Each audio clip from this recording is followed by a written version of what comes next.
ஆதியாகமம் 29வது அதிகாரம். யாக்கோபு பிரயாணம் பண்ணி கீழ்த்திசையாரின் தேசத்தில் போய் சேர்ந்தான். அங்கே வயல்வெளியிலே ஒரு கிணற்றையும் அதன் அருகே மடக்கி இருக்கிற 3 ஆட்டு மந்தைகளையும் கண்டான். அந்த கிணற்றிலே மந்தைகளுக்கு தண்ணீர் காட்டுவார்கள். அந்த கிணற்றின் வாய் ஒரு பெரிய கல்லினால் அடைக்கப்பட்டு இருந்தது. அவ்விடத்தில் மந்தைகள் எல்லாம் சேர்ந்த பின் கிணற்றின் வாயில் இருக்கும் கல்லை மேய்ப்பர் புரட்டி ஆடுகளுக்கு தண்ணீர் காட்டி மறுபடியும் கல்லை முன்னிருந்தபடி கிணற்றின் வாயில் வைப்பார்கள். யாக்கோபு அவர்களை பார்த்து, சகோதரரே, நீங்கள் எவ்விடத்தார் என்றான். அவர்கள், நாங்கள் ஆரான் ஊரார் என்றார்கள். அப்பொழுது அவன், நாகோரின் குமாரனாகிய லாபானை அறிவீர்களா என்று கேட்டான். அறிவோம் என்றார்கள். அவன் சுகமாய் இருக்கிறானா என்று விசாரித்தான். அதற்கு அவர்கள், சுகமாய் இருக்கிறான். அவன் குமாரத்தி ஆகிய ராகேல் அதோ ஆடுகளை ஓட்டிக்கொண்டு வருகிறாள் என்று சொன்னார்கள். அப்பொழுது அவன், இன்னும் வெகு பொழுது இருக்கிறதே, இது மந்தைகளை சேர்க்கிற வேலை அல்லவே, ஆடுகளுக்கு தண்ணீர் காட்டி இன்னும் மேய விடலாம் என்றான். அதற்கு அவர்கள், எல்லா மந்தைகளும் சேரும் முன்னே அப்படி செய்யக்கூடாது. சேர்ந்த பின் கிணற்றின் வாயில் உள்ள கல்லை புரட்டுவார்கள். அப்பொழுது ஆடுகளுக்கு தண்ணீர் காட்டுவோம் என்றார்கள். அவர்களோட அவன் பேசி கொண்டிருக்கும் போதே தன் தகப்பனுடைய ஆடுகளை மேய்த்து கொண்டிருந்த ராகேல் அந்த ஆடுகளை ஓட்டி கொண்டு வந்தாள். யாக்கோபு தன் தாயின் சகோதரனான லாபானுடைய குமாரத்தி ஆகிய ராகேலையும் தன் தாயின் சகோதரனாகிய லாபானின் ஆடுகளையும் கண்டபோது யாக்கோபு போய் கிணற்றின் வாயில் இருந்த கல்லை புரட்டி தன் தாயின் சகோதரனாகிய லாபானின் ஆடுகளுக்கு தண்ணீர் காட்டினான். பின்பு யாக்கோபு ராகேலை முத்தம் செய்து சத்தமிட்டு அழுது தான் அவள் தகப்பனுடைய மருமகன் என்றும் ரெபெக்காளின் குமாரன் என்றும் ராகேலுக்கு அறிவித்தான். அவள் ஓடிப்போய் தன் தகப்பனுக்கு அறிவித்தாள். லாபான் தன் சகோதரியின் குமாரனாகிய யாக்கோபுடைய செய்தியை கேட்டபோது அவனுக்கு எதிர்கொண்டோடி அவனை கட்டி கொண்டு முத்தம் செய்து தன் வீட்டுக்கு அழைத்து கொண்டு போனான். அவன் தன் காரியங்களை எல்லாம் விவரமாய் லாபானுக்கு சொன்னான். அப்பொழுது லாபான், நீ என் எலும்பும் என் மாம்சமும் ஆனவன் என்றான்.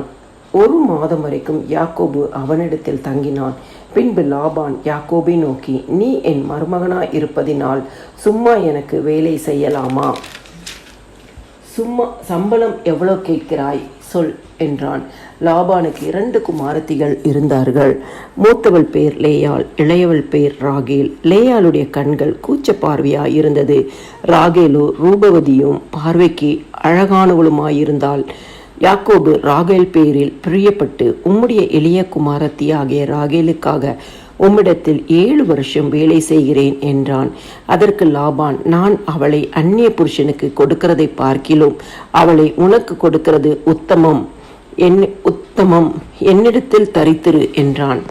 அந்தபடியே யாக்கோபு ராகேலுக்காக 7 வருஷம் வேலை செய்தான்.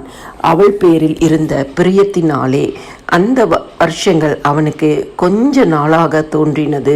பின்பு யாக்கோபு லாபானை நோக்கி, என் நாட்கள் நிறைவேறினபடியால் என் மனைவியிடத்தில் நான் சேரும்படி அவளை எனக்கு தர வேண்டும் என்றான். அப்பொழுது லாபான் அவ்விடத்து மனிதர் எல்லாரையும் கூடிவர செய்து விருந்து பண்ணினான். அன்று இரவிலே அவன் தன் குமாரத்தி ஆகிய லேயாளை அழைத்து கொண்டு போய் அவனிடத்தில் விட்டான். அவளை அவன் சேர்ந்தான். லாபான் தன் வேலைக்காரியாகிய சில்பாளை தன் குமாரத்தி ஆகிய லேயாளுக்கு வேலைக்காரியாக கொடுத்தான். காலையிலே இதோ அவள் லேயாள் என்று யாக்கோபு கண்டு லாபானை நோக்கி, ஏன் எனக்கு இப்படி செய்தீர்? ராகேலுக்காக அல்லவா உம்மிடத்தில் வேலை செய்தேன், பின்னை ஏன் எனக்கு வஞ்சகம் பண்ணினீர் என்றான். அதற்கு லாபான், மூத்தவள் இருக்க இளையவளை கொடுப்பது இவ்விடத்து வழக்கம் அல்ல. இவளுடைய 7 நாளை நிறைவேற்று, அவளையும் உனக்கு தருவேன். அவளுக்காகவும் நீ இன்னும் 7 வருஷம் என்னிடத்தில் வேலை செய் என்றான். அந்தபடியே யாக்கோபு இவளுடைய 7 நாளை நிறைவேற்றினான். அப்பொழுது தன் குமாரத்தியாகிய ராகேலையும் அவனுக்கு மனைவியாக கொடுத்தான். மேலும் லாபான் தன் வேலைக்காரியாகிய பில்காலை தன் குமாரத்தியாகிய ராகேலுக்கு வேலைக்காரியாக கொடுத்தான். யாக்கோபு ராகேலையும் சேர்ந்தான். லேயாளை பார்க்கிலும் ராகேலை அவன் அதிகமாய் நேசித்து பின்னும் 7 வருஷம் அவனிடத்தில் சேவித்தான். லேயாள் அற்பமாய் எண்ணப்பட்டாள் என்று கர்த்தர் கண்டு அவள் கற்பம் தரிக்கும்படி செய்தார். ராகேலோ மலடியாயிருந்தாள். லேயாள் கர்ப்பவதியாகி ஒரு குமாரனை பெற்று, கர்த்தர் என் சிறுமியை பார்த்தருளினார், இப்பொழுது என் புருஷன் என்னை நேசிப்பார் என்று சொல்லி அவனுக்கு ரூபன் என்று பெயரிட்டாள். மறுபடியும் அவள் கர்ப்பவதியாகி ஒரு குமாரனை பெற்று, நான் அற்பமாய் எண்ணப்பட்டதை கர்த்தர் கேட்டருளி இவனையும் எனக்கு தந்தார் என்று சொல்லி அவனுக்கு சிமியோன் என்று பெயரிட்டாள். பின்னும் அவள் கர்ப்பவதியாகி ஒரு குமாரனை பெற்று, என் புருஷனுக்கு 3 குமாரரை பெற்றபடியால் அவர் இப்பொழுது என்னோடே சேர்ந்திருப்பார் என்று சொல்லி அவனுக்கு லேவி என்று பெயரிட்டாள். மறுபடியும் அவள் கர்ப்பவதியாகி ஒரு குமாரனை பெற்று, இப்பொழுது கர்த்தரை துதிப்பேன் என்று சொல்லி அவனுக்கு யூதா என்று பெயரிட்டாள். பிற்பாடு அவளுக்கு பிள்ளை பேறு நின்று போயிற்று.